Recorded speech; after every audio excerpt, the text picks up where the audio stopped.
दलिया खाइब हाँ ओके चलो तैयारी करवा। नमस्कार जय जगन्नाथ। चलते आज सकाळ जलखिया पे बनैबा से 125 ग्राम दलिया 1/4 कप मिल्क पाउडर 1/3 कप चीनी टेस्ट अनुसार लुण तेजपत्र गुजराती गुंड कर रखी। कुकर गरम हो गलानी से घी गोटे चामच घी दबा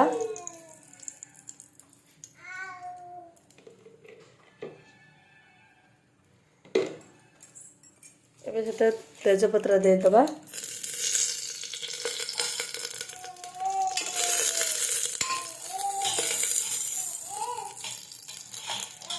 एबे से दलिया को ऐड करना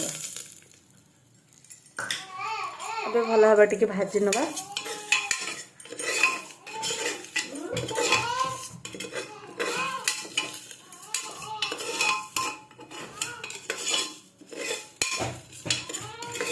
देखो हल्का भाजी हो जाऊँगी बेसी भाजबानी कहीं खीरी बनैबा। एबे 2 कप पानी दबा बड़ कप रे 2 कप पानी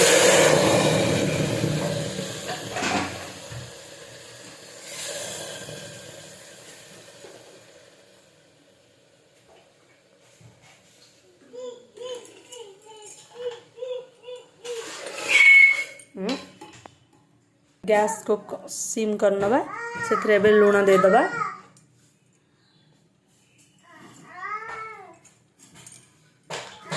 तापरे तार सीटी लगे दबा भितरे आमे मिल्क पाउडर को पानी रे गरम पानी रे मिसेबा सीटी आसी गलानी देखंतु 2 ରୁ 3टा आसी गलानी तबे ऑफ कर देबा।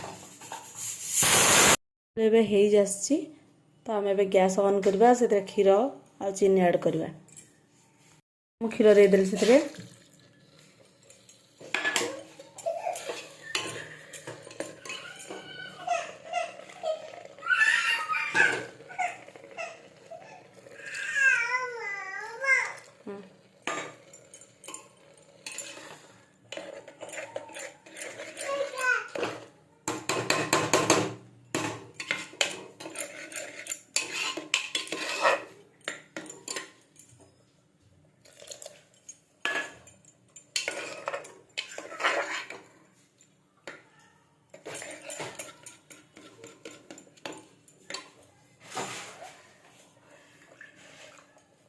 गरम पानी रखी मोटा हो जाता जेहेतु आउ टे गरम पानी भी से देदेली।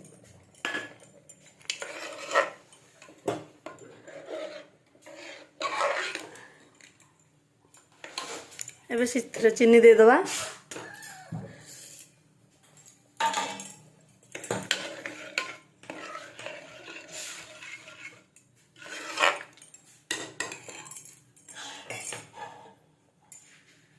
रखि गुजराती दे दबा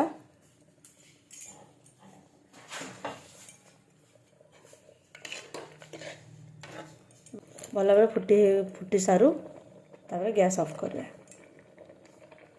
भल भाव कंप्लीट फुटी गलानी तबे आमे ताको गैस ऑफ कर दबा।